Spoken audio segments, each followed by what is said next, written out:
Okay, so this video is to introduce our 14th and hopefully, really hopefully, final extension to our 552nd sub-prediction for the second and third and now fourth also fire signs. These are nuclear terrorist attacks. They do not start the Great Tribulation. The Great Tribulation starts in Hebrew winter, which is from Tishri 15 onwards, which is September. That's the Great Tribulation of Matthew 24, and the unprecedented tribulation of Mark 13, which is worse, because Matthew 24 is the worst thing since there came to be a nation. Mark 13 is the worst thing since there came to be creation. But Mark 13, that tribulation starts in the Greek winter, or modern Western winter, which is after fall, after autumn, around about December, January, February. In fact, it's after the mark of the beast comes in on Chislev 16, which is 616. New Kingdom secular year is a Tammuz 1 year, so the 6th month of that is Chislev. Tammuz, Ab, Elul, Tishri, Heshvan, Chislev.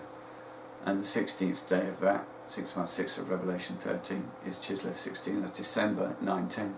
By then, the stock market will be worth 0, and that's when you have to have the mark of the beast to buy or sell.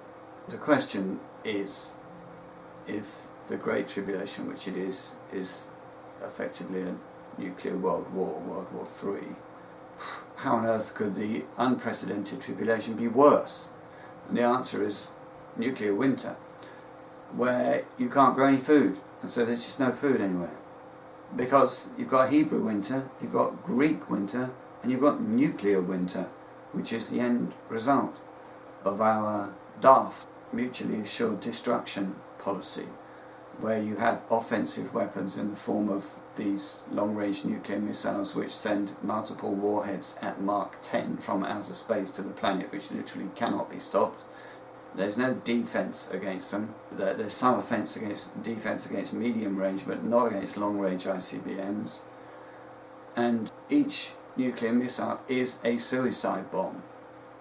Okay, you take out your opponent, but the damage you do to the planet will come back and get you. And if you do enough of them, not only will it get you with cancer, it will get you with nuclear winter. So we should get rid of all of them now, but we're not going to do that. If we had the correct morality, we'd realise that everything that they do is collateral damage. Not only collateral damage, but future damage to the person who sent it. So it's literally suicidal to start a nuclear war of any proportion. And doing that results, first, that the war itself is the Great Tribulation. And the mark of the beast stops that, but not before it causes a nuclear winter, which is the unprecedented tribulation. And the escape from all of that is into Zoa and into the ark, because God knows that we're behaving in a morally unsustainable way. But we don't know it, and we don't know how dangerous that is. We don't understand that sin is just morally unsustainable behaviour. If you do it for long enough, you destroy your society.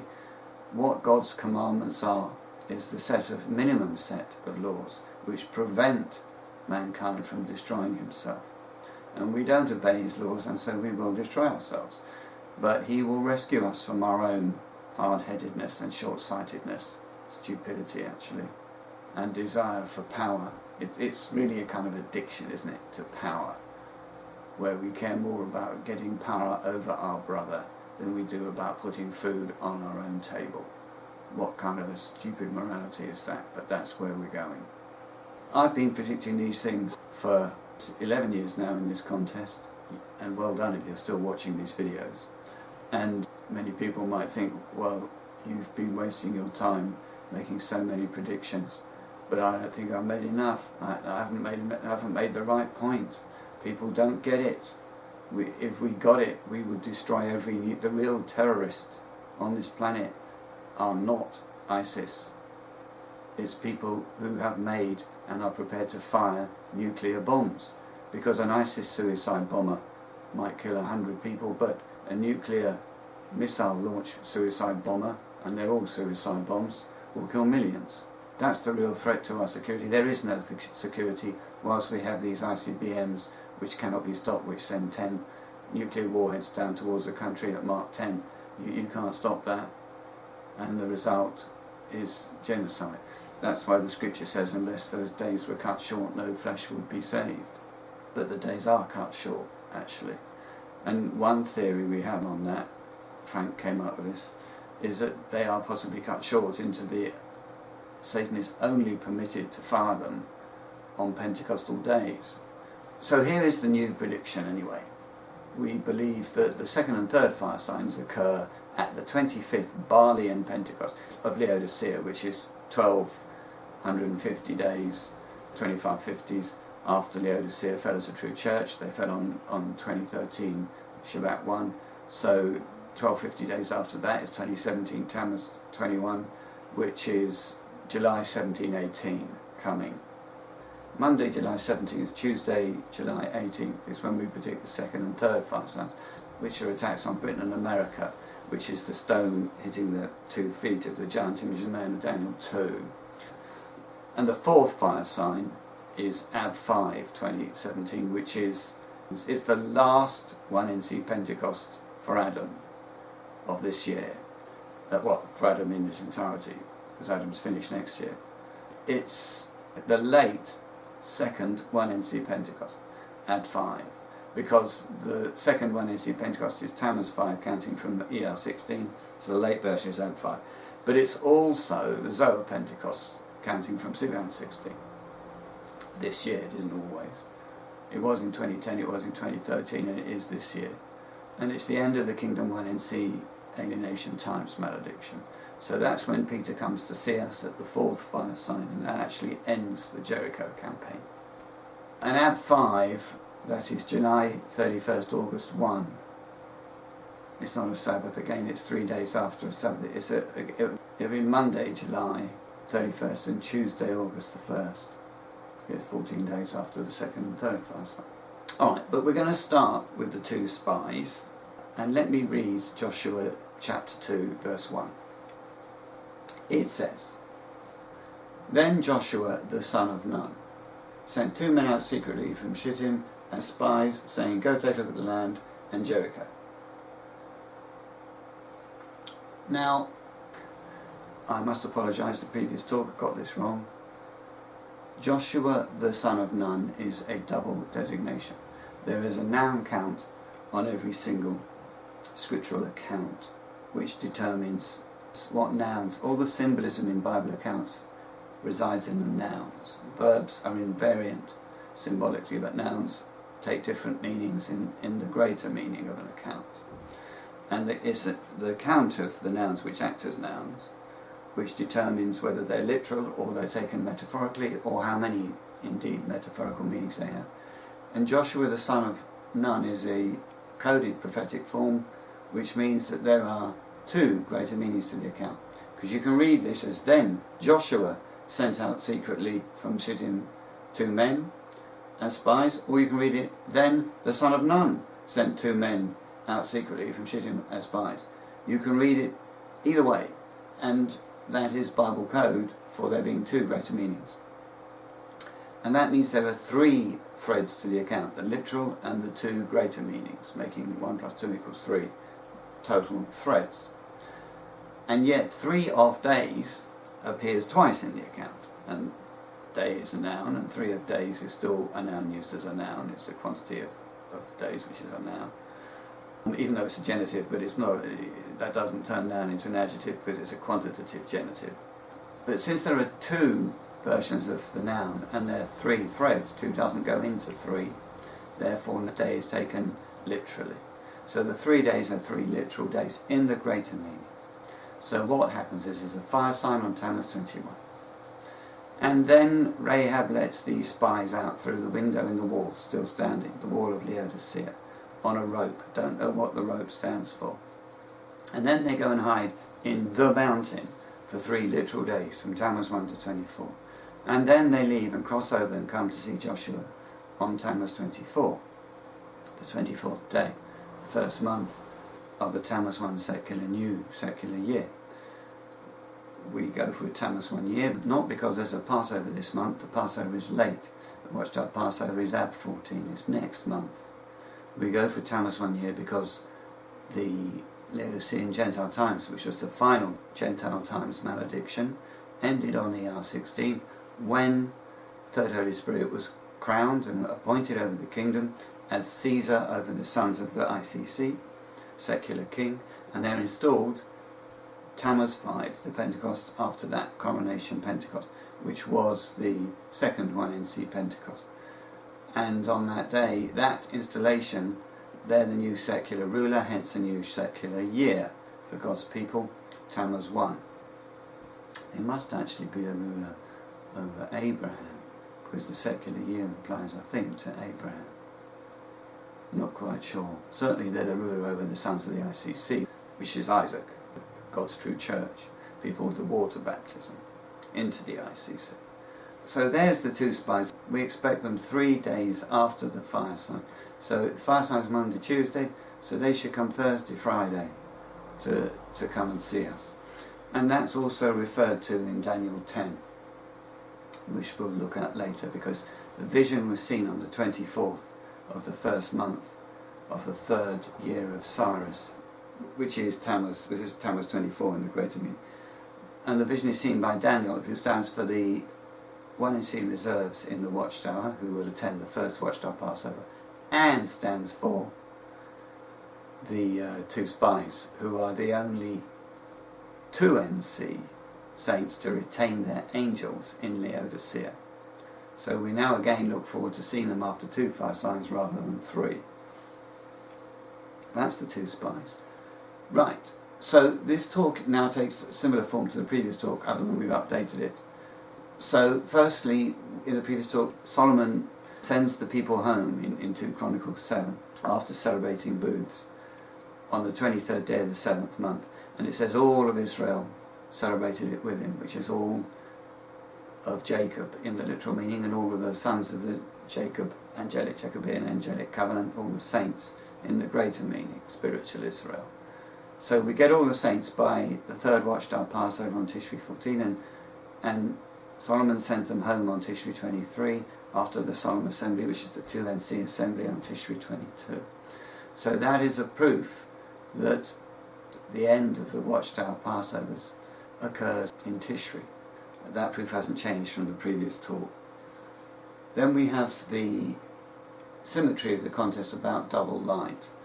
Noon, or double light in Hebrew, Sohar is in the jewel, it means 2 lights, and noon, or greatest light, stands for the period when there are 2 illuminations of 1NC reserves in Laodicea, once by the Laodiceans and the other by us.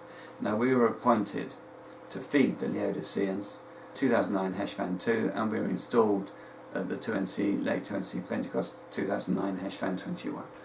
And so from then until actually they started spying on us and gave up producing their own light, which was 2013 Chislev 20, that period is double light.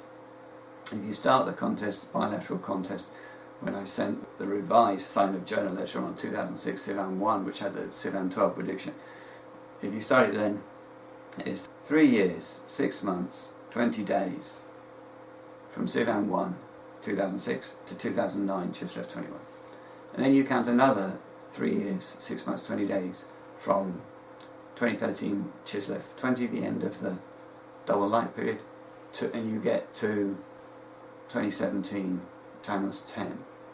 Now we got the second answer 4 hours before the end of Tammuz 10. We started thinking about it, and we nailed it just after Tammuz 10 on Tammuz 11, and we published it on Tammuz 11. So the contest was over as regards God providing an answer to Elijah, assuming we now have it right, on Tammuz 11. We used to think that Tammuz 11 was actually the fire sign date, and that ended the contest, but no, it's the day of Elijah seeking an answer but not getting it. It's the answer from God that ends the contest from a divine standpoint. But then the fire sign is a proof that God has answered, and that comes from Satan, that proof. And that will arrive on Tammuz 21, 10 days later. So we still have this beautiful symmetry about noon, which was double light, and that's the symmetry of the contest day. And of course, in the actual account, the fire came from heaven after the grain offering had gone up, because Elijah prayed in verse 36, 37 of 1 Kings 18, saying, answer me, and he prayed as the grain offering was going up, which is between the two evenings, after the end of the day.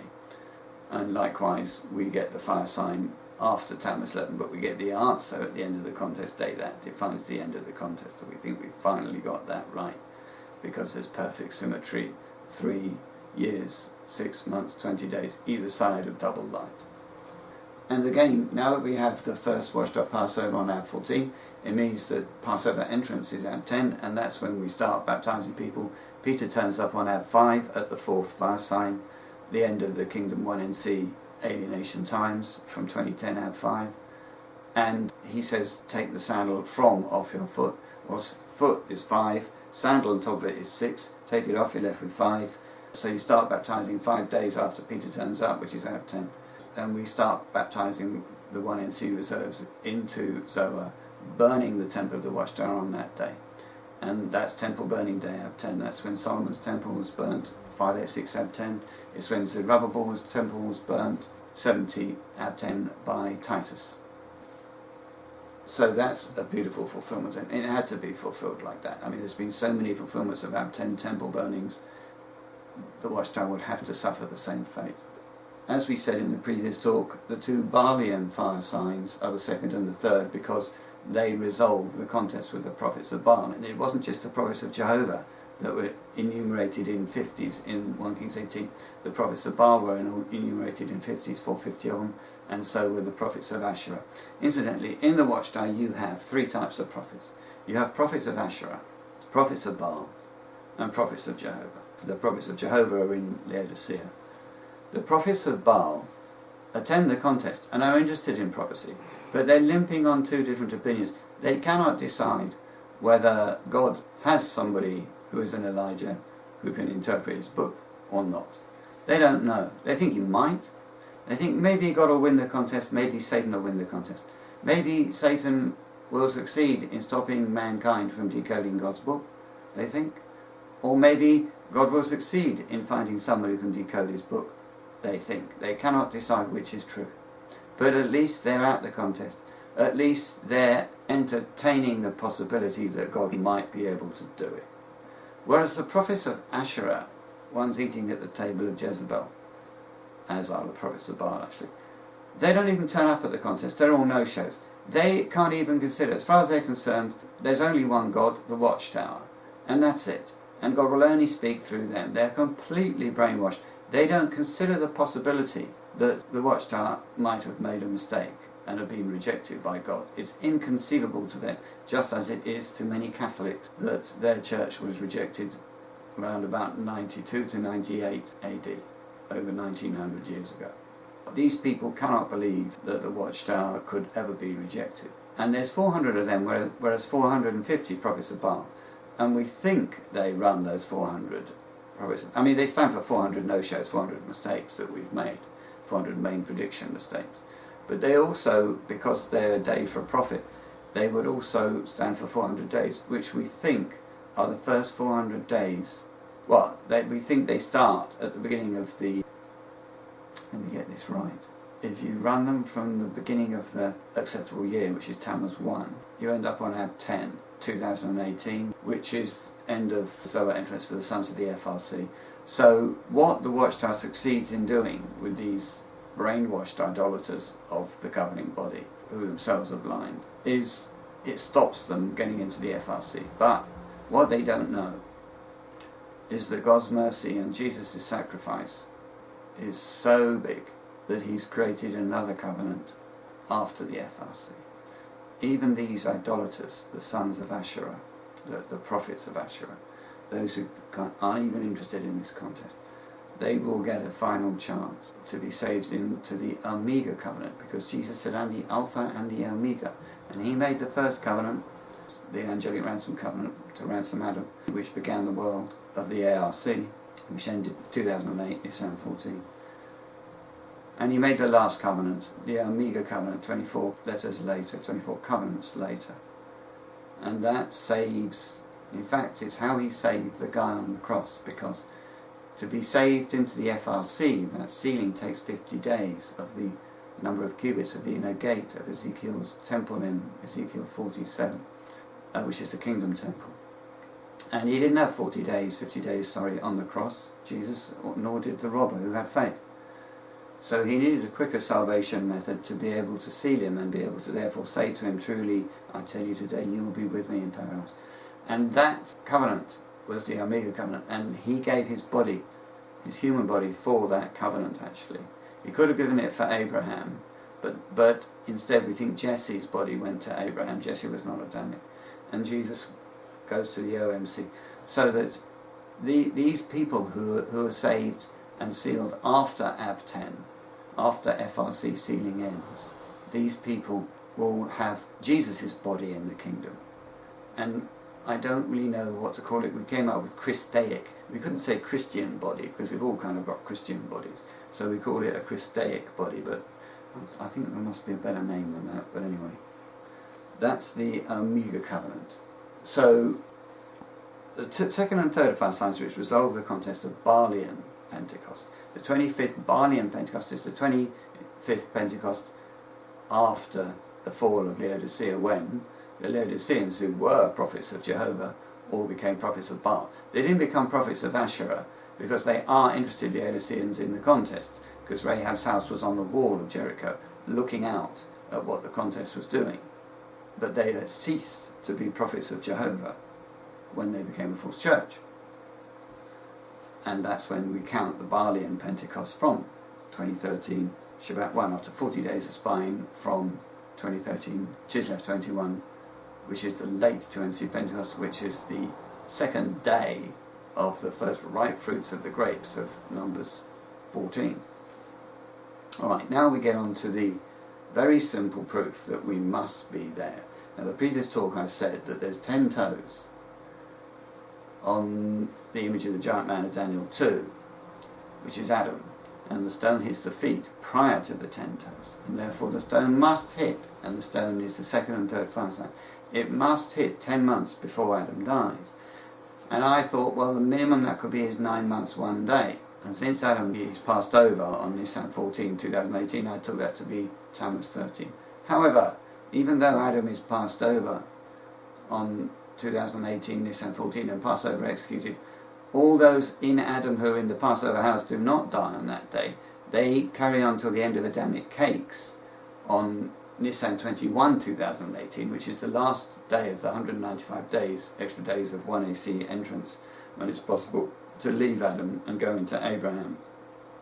That 195 days is the negotiation between Abraham and God of Genesis 18 about saving 50 righteous men in Sodom, and then 45, and then blah blah blah, and it adds up to 195.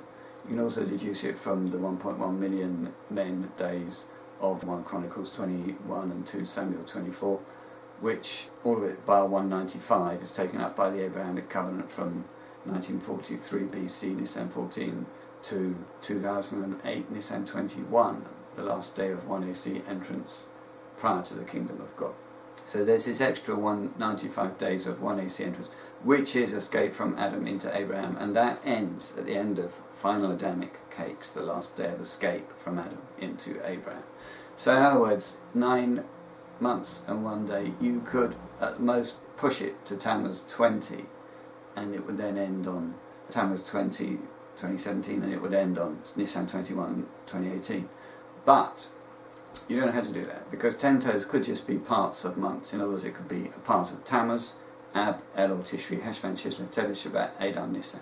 So all you really can say is that the stone will hit the feet in Tammuz in this month, and then you'll have 10 toes. You have part of Tammuz, part of Nisan, and all of the months between.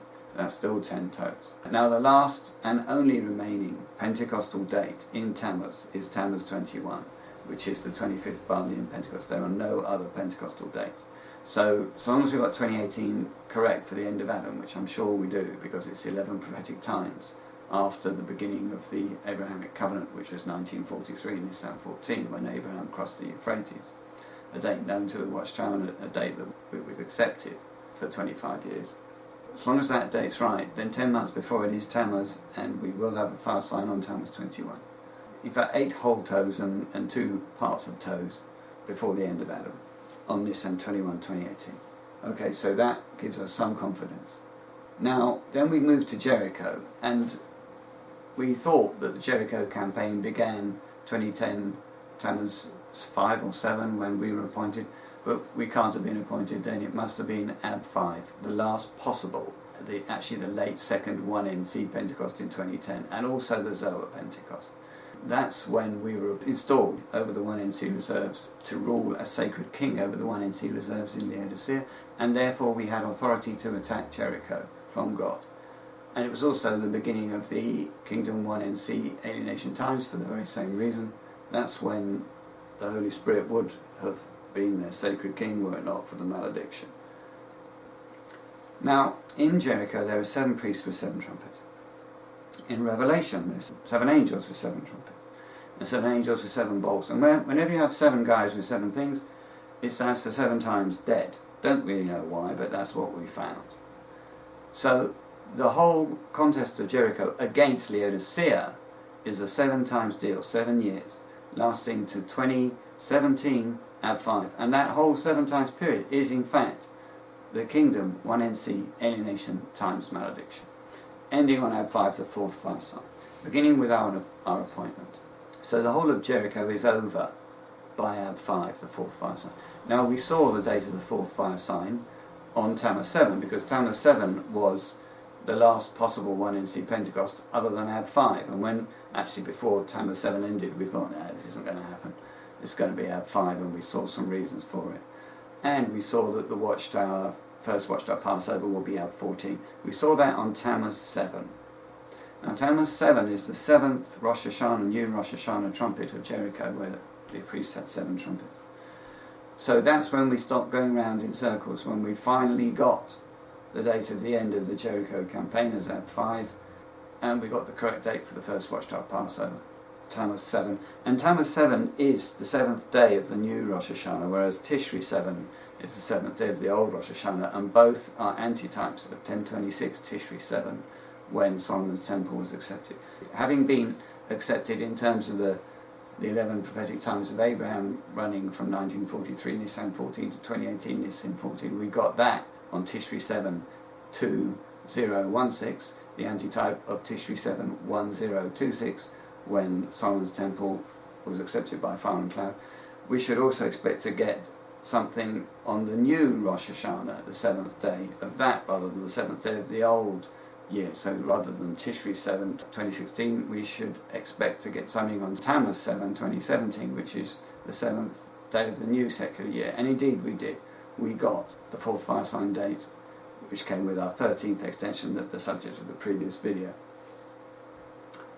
And now again you go round 6 times for 6 years to date, but then you have to remember that we're dead for 111 days.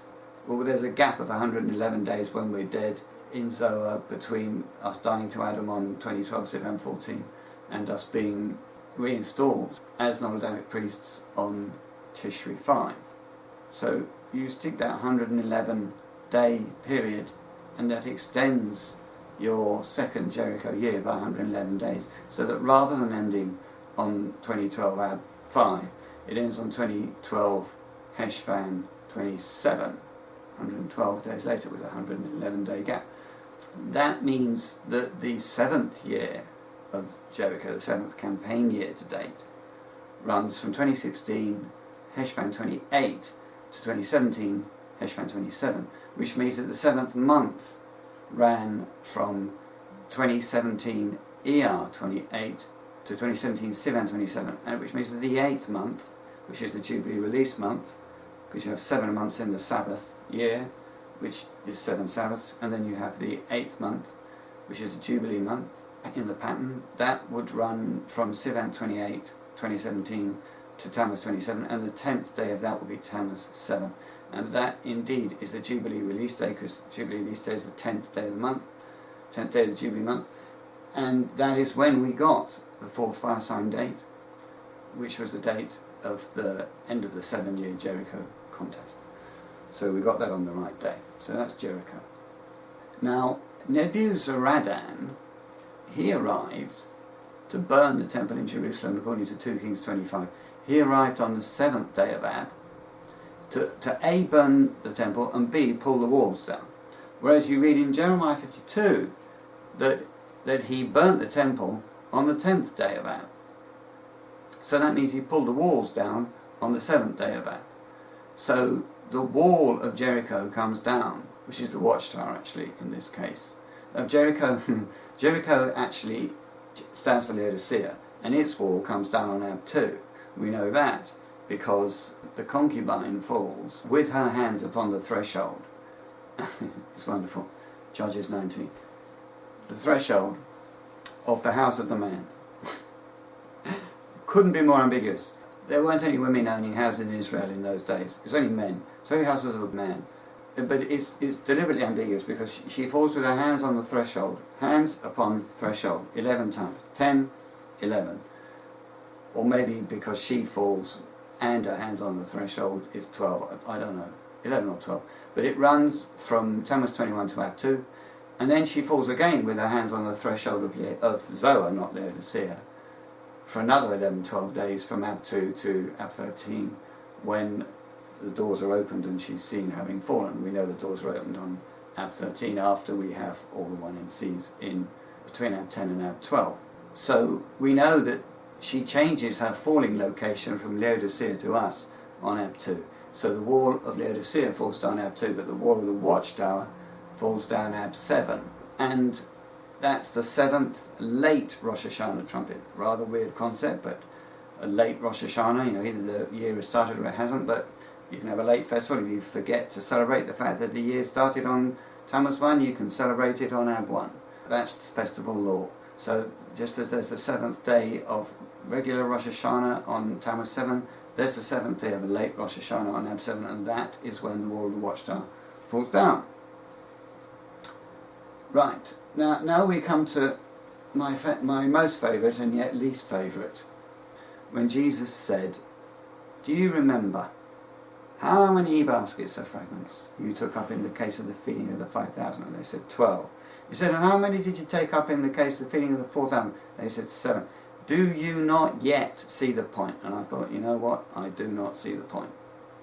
Well, we now see it in the case of the 5,000. It's feeding 5,000 men.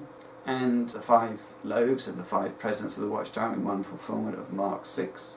And they sat down in hundreds, which is 100 years of feeding. With a water baptism, they sat down on the green grass. So it begins 1911, Heshvan 21, when they were appointed to feed. And it ends 2011, Shabbat 10, when they lost their water baptism. 100 years of feeding. 5 presidents, 5 loaves, and the baking of a loaf is research done under that president's authority, and the breaking of a loaf is teaching done under that president's authority, because the research creates a loaf and then you break off a bit and mould it so you can eat it. That's the teaching. Then it's distributed to the disciples and disciples to the crowd. And there are 12 baskets of fragments left over, and they do not run from the end of the water baptism. They run from the end of the church, when it became a false church, 2005. 12 baskets after that, filled baskets, is 2017, Sivan 10. Sorry, 2005 Sivan 10, they fell as a false church. 2017 Sivan 10, they stop preparing food that will be eaten by a 1NC reserve. So we thought, great, we'll get some 1NC reserves on Sivan 11. No, they stop making food that 1NC reserves will eat. They stop making teachings that they will teach to 1NC reserves. Unfortunately, there's a latency, there's a delay between them making a teaching and somebody on a 1NC reserve eating it, and that delay is a matter of months. So it's not the most accurate of scriptures, unfortunately. It's accurate in that the end of the 12 baskets is Sivan 10. It's not accurate in that we don't know how long the period between them teaching and distributing the food is, and it being eaten. But it's just a matter of a few months. And we also know from the 2,000 pigs of Mark 5, which begin with one and sees becoming pigs by losing their water baptism, becoming unclean in the flesh. 2011 Shabbat 10. 2,000 pigs later is Ab 30, 2017, 2,000 days. So they're all out of the watchtower, stopping eating their food by Ab 30, which is 2.5 months, 2 months, 20 days, 80 days after Sivan 10. But when they stop eating their food, I don't know, you could stay in the watchtower and eat somebody else's food, couldn't you? So it just gives you the answer to within a few months. I would have preferred it if it gave me the answer to the day. Maybe it doesn't, I can't yet see it, I don't know. But in any event, food prepared on Sivan 11 by the watchtower will never be eaten by one NC reserves. It can't be, because there's 12 full baskets of fragments, and they did fall on 2005 Sivan 10. We know that because it's the majority of the prophets of Baal over the prophets of Jehovah was 450 over 100, less 100, which is 350. And there's 350 days from Sivan 10 to Sivan 1 when bilateral contest began, and you go first because you're the majority. So they went first, and then we joined in 350 days later, and those are physical dates. And we know from the 1290 days at the time of the end, from Heshvan 10, when they wrote that terrible letter to the Bethels, showing no repentance and putting the throne of Satan in the temple of Jehovah and riding wild beast of Revelation 17 as a harlot church. 1290 days of the time of the end of Daniel after 2001, Heshvan 10, which is the physical date of the awful letter to Bethel. That takes you to 2005, Sivan 10. Now we come to what is possibly our most beautiful understanding in this present prediction, which is of Daniel 10. For thousands of years, the Jews have been mourning for 3 weeks, from Tammuz 17 to Tisha B'Av, which is the 9th day of Ab. For 3 weeks they mourn, and they mourn the loss of constant feature, Solomon's temple, which happened on 586, Tammuz 17. I mean, Tammuz 17 is accordance to the Talmud. We know that, according to the Bible, it was Tammuz 9 when the temple wall got broken through, but it was apparently Tammuz 17, according to the Talmud, when they lost the constant feature there. And also we know from history that it was 70, Tammuz 17, when Titus stopped the constant feature in Zerubbabel's temple. And then we know from history too that from the Bible we know it, that Solomon's temple was burnt on Ab 10, 586, and we know that Titus from history burnt Zerubbabel's temple, or Herod's remake of it, 70 Ab 10. But the Jews, unfortunately with their tradition, screw everything up, and they say it was Ab 9 that temple was burnt. It wasn't. And they also have the wrong number of days in the month today. They only have 29 days in Tammuz, whereas they should have 30. I mean, the Bible has 12 30-day months, hence the circle has 360 degrees in it, not 355. But nonetheless, they celebrate these 3 weeks and have done for the last, have done a version of it for the last 2,000 years. They might have had it right at some point, they don't have it right today. And Daniel 10 is about 3 weeks of mourning, and it's about these 3 weeks in one meaning. Because we get a fire sign on Tammuz 21, and that causes the witnesses to start mourning the loss of the watchtower. And they stop fasting when they come into this church. Daniel, who's the one he reserves, and he comes in on Ab 10. You don't mourn once you've come into the new church, you mourn before you do that, and whilst you're sad about your old church and whilst you're mourning, you won't go into the new church, but once you stop mourning, you do. Just as if you killed a man and took his wife as your concubine, she, under law, had 30 days of mourning for her dead husband before you could do anything with her and regard her as yours. Then you stop mourning once you become the next guy's husband. But this is sort of church equivalent of that. The mourning will be from Tammuz 21 to Ab 9. There'll be no mourning on Ab 10. And those are the 3 weeks that the Jews mourn. I mean, the Jews mourn for an extra 4 days, but the watchtower will mourn during those 3 weeks, not for the whole of the first week, but for the whole of the second and the third week. Ab 9 is incidentally the Sabbath, so that's the end of the 3-week period. And that's one of the meanings of Daniel 10. There's 2 other meanings, because Tammuz 21 happens to be 3 weeks into Tammuz.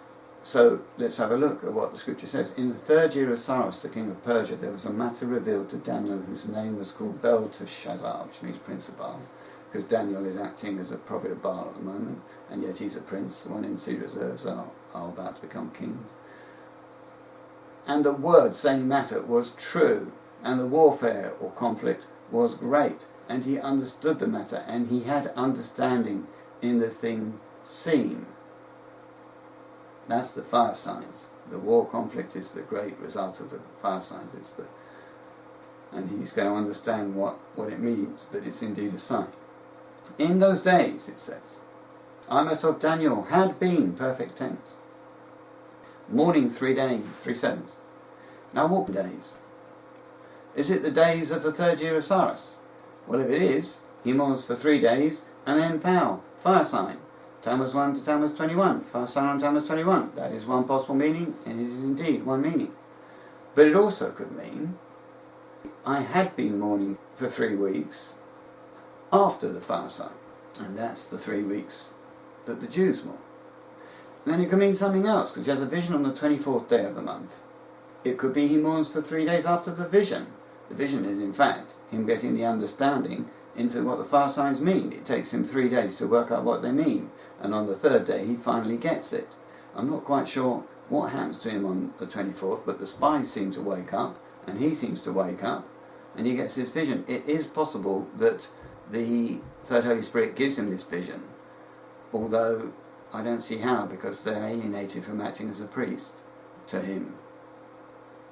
But anyway, somehow on the 24th of the month he gets this vision of this church, and the spies wake up and come and see us. But the point I'm trying to get to is the incredibly ambiguously worded 3 weeks. It stands for the first 3 weeks of Tammuz when he mourns. I'm not quite sure what he's mourning, except the Laodiceans will be mourning anyway. And then 3 weeks after the fire signs when he mourns. You can use it to tell you that the fire signs are Tammuz 21 after 3 weeks. And you can also use it to show that the mourning is the greater mourning of the 3 weeks that the Jews have mourned for 2,000 years. They're still today God's prophets. It's just that Satan has successfully screwed up their calendar, not only by putting the wrong numbers of days in certain months, they should all be 30 days, but also by knocking out 150 years so that Jesus came at the wrong time so they could deny the Christ, and all sorts of other nonsense of man's power games that get played. But it's not too difficult to see that. But they're still mourning the 3 weeks, and those 3 weeks are upon us, or about to be upon us. Actually, I think they start mourning on July the 11th according to their calendar, and today is July the 11th, so actually the Jews have started mourning today. How appropriate. And we start mourning Monday, Tuesday next week. Oh, sorry, the Watchtower do, we don't.